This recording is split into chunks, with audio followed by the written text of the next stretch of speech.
Today, guys, I'm going to show you how to use InDesign. That is a desktop publishing application that's often used for newspapers, books, things like that. I've used it for brochures, uh, programs for plays and stuff. Today, you're going to be making a sample newspaper page, and we are using something called lorem ipsum, which is actually just placeholder text. That way, we're not really focused on what the words say, we're necessarily focused on the design. Actually, lorem ipsum looks about like this. It's always been, it's placeholder text. It keeps you from writing something silly, so it's just nonsense. And we're using that in our design today. And I've got you a page, it's on my site, and it's got all the pieces you're going to need to build what you're required to build. First of all, I'm going to use my shortcuts. I'm going to use the Alt key and the scroll button to zoom in and scroll back to zoom out. I'm going to use, when I'm scrolled in, the Control key and the scroll button to go side to side. And we're going to start it out here. So if you look at the interface, it looks an awful lot like the things we're used to. It looks like InDesign, it looks like Illustrator, it looks like Photoshop. And we're going to start with the headline. So for starts right here, this is going to be my headline. I'm going to make it in a different font. I'm going to make it a different size. I'm going to make a headline and a subhead. So it's all going to get bigger. In order to do that, let me move this out of the way. I'm going to make this box larger just to start. This box right here is kind of yellow, and it's the bottom handle. I'm going to grab the bottom handle and drag it down a little. Notice that I've got my selection tool right here. And then I'm going to highlight the first line of this. That first line of the headline is going to be 48 points. There's no hard and fast rules about headline sizes in newspapers. It's just that 48 points is how big I made it in my example. And that's a pretty good deal, 48 points. The top headline should always be bigger. And when you look at the bottom of the page, the headline on the story down here has to be smaller. So whatever's on top needs to be the biggest headline since it's the most important story. Now, I'm going to double click this one, or triple click it rather, and that's going to be 23 points. You can actually pull this down.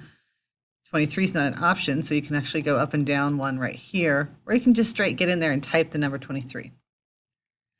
Now, in a lot of newspapers, the headline is in a different font than the body text, and this is the case in the Hoofbeat, so I'm going to do it that way in my example. Right here, I'm going to change this to something called Palatino Linotype.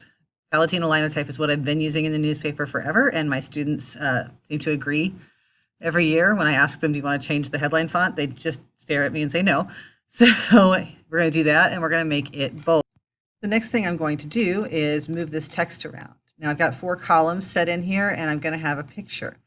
This is just one big block, and I'm going to put it 1 pica away from the bottom of this headline. What is a pica, you might ask? It is 1/6 of an inch. I can actually right-click on my rulers, and I can set it up to a certain measurements, and in this case it's already set to picas.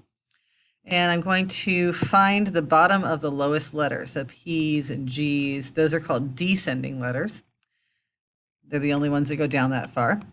And the bottom of that P is where I'm going to pull out and set my ruler to. See, right now it's like sitting at 1 1/4. I'm going to pull the corner out. You see, when I pull the corner out, it changes the start point of my ruler, right? So when I pull the corner out, I'm going to push it to the bottom of that letter, the bottom of the descending letter, and now I can see where 1 pica is. If you'd like to pull out a guideline, you can. The guideline will sit right there. You don't necessarily need to, because I just didn't do it well. Let me try that again. Oh, well, it went haywire on me. That's all right. Let's just find the 1 pica measure, and we'll move this piece of text to it. So this is going to be 1 pica down from the top, and then I'm going to reconfigure it so that it fits in that column. I'm going to pull the side in here, and I'm going to pull this side way the heck in so that it fits inside of 1 column. When you get to the bottom of this, when you get to the bottom of that 1 column, you'll see that there's a little red plus sign. That little red plus sign means that there is more text to be used here. It's not the complete story. So whatever text I have, if I click this little red plus sign, my cursor becomes sort of a placement tool that'll just pour the text into the next column. It's pretty easy. You can do it in one of 2 ways. You can come up here and drag and drop a box like that, That works. Or you can get that little red plus sign and you can just click inside the column and let go. And that drops it in the column as well. Now, the sizes we use on everything, I'm just going to get in here with my mouse, and then I'm going to hit Control and the letter A on my keyboard, and that selects the entire text, even if you don't see the whole text on the page. I'm going to select that, and it's 11.5, and it's Times New Roman, so that's all set up already. Over here on the right, these are the justifications. You've seen things that are centered, you've seen things that are right aligned, you've seen things that are left aligned.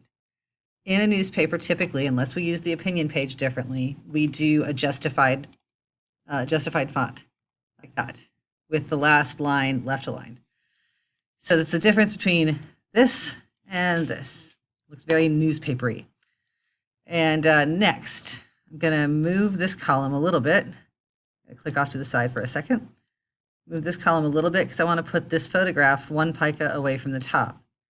And if you want to zoom in and make sure your measurement's correct, then you sure can. That would be really handy. You'll notice that the column width here has 1 pica between each column, in fact. That's just how the page is set up. But I've got this box to put my picture in, and I'll do that in a minute. And that'll go underneath it. And it's gone all the way down here to the bottom, so I'll pull this back up. Hit my red plus sign, and there it goes. I'll move some of these around and even it out later. Right now I want to show you how to put the picture in. Actually, let's even it out now. So I'll pull this down a little, pull this down a little, pull this one up a little, and it's starting to look a little better. But let me put the picture in, like I said. So to put the picture in, I've got this rectangle here. I've drawn it with the rectangle frame tool. There's more than one way to put a picture in. This is just the way I want to show you right now. When you're designing things and you don't have the photograph yet, you leave a space for it. And this is how you leave a space for it, is by just drawing a box with the rectangle frame tool. It works just like any other box drawing thing. But I've got a rectangle frame here already. And I'm going to click on it with my selection tool, which is the black arrow. And then to add the photo, I'm going to say File, and I'm going to say Place. When you go to File, Place, you'll find the picture. Hopefully you've downloaded it. Mine's in the Downloads folder. It's right there. And the picture is really, really big. Now, this is the confusing part about InDesign. The confusing part is that if you take the black arrow, the selection tool, and you move these little handles, you don't change the size of the picture. You change the size of the frame the picture is in. If you take the white arrow, and you click on the picture, click like that, you see the outside of the whole darn thing. If you move the handles there, you don't change the size of the frame, you just change the size of the picture. So if the frame is the right size, which it is, what you're going to use is the direct selection tool, the white arrow. And you're going to click on the picture one time, and you're going to move in the corners. You move in the corner handles. And the way to make sure that it stays perfectly constrained is by holding down Shift. So I'm going to hold down Shift, grab this corner, pull it up. Hold down Shift, grab this corner, pull it down. And you see how my apples and oranges are perfectly round still. If you don't hold down Shift, you run the risk of doing this. This is the same thing we did in Photoshop. If you don't hold down Shift, you squish stuff. You don't want to squish stuff, so hold down Shift when you do it. You can also move it around in there. Let's say you want to focus on the bananas. So you're going to pull it up like that. This is a lot of times how newspapers do their design because they don't necessarily have all the photos right at the outset. News happens fast and they get the pictures later. So they slap them into the space they have and they move them around until it's just right. So that is some basic newspaper design. What you can work on is getting all of the other pieces finished up here. Get as close as you can to what this will ask you for. Let me finish up the story attribution and the photograph attribution, and then I'm going to set you free to do the bottom part by yourself. So the story attribution, who wrote the story? You're going to take your type tool, you're going to highlight this, and the way we do it on the newspaper is change this to bold and change this right here to small caps. It's pretty easy. The photograph attribution is right here. Tells me who wrote the photo, who took the photo rather. So I'm going to move these pieces down and make room for it right up here. Oh, sorry, I have to use my selection tool, the black arrow. Drag this in. And quite often with this, I try to make it look different from the rest of the text. So I'll pull regular down to italic, and then I'll make the byline by Lorem Ipsum Staff Photographer. I'll make that bold instead. And now it looks different, right? That's one of those things you're going to move one pica away. So you could bring your measuring tool down here and bring this down to 1 pica. Then you can make the rest of the text 1 pica away from that. It's very exciting. And that's going to be down to 1 pica. And that's down to 1 pica. So now you're getting the hang of it, I'm sure. You can even this up a little more.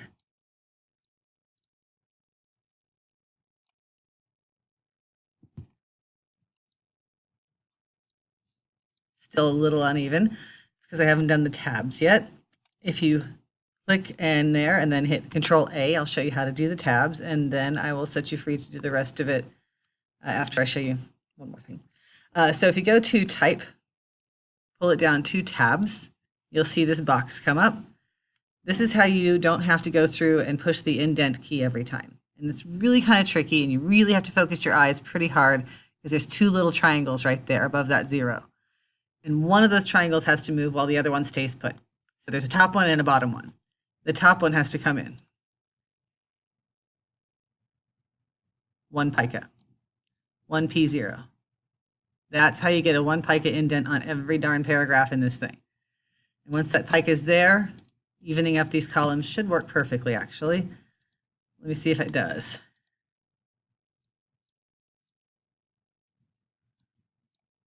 Kind of did this on purpose. There we go. Last piece of work here I wanted to show you, I'm doing pretty well, is how to change the number of columns you have on the page. And that's going to be all you really need to get this last piece done at the bottom here. How to change the columns right here. Since the top is 4 columns across and the bottom is 3 columns across, and I'm going to have you in possession of this paper here. They're going to have this page in front of you. But you need to make 3 columns, and that's pretty easy. You just go to, Layout, Margins and Columns, and change the number to 3.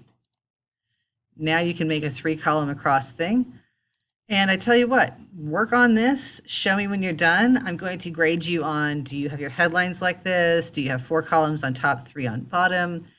Did you put the photo in? Did you get it right? Did you figure out what a pica was? So I'm going to give you a pretty much pass-fail grade on this. And if you don't quite have it right, then I'm going to ask you to repair a few things before I grade your work. So show it to me when you're done, and good luck.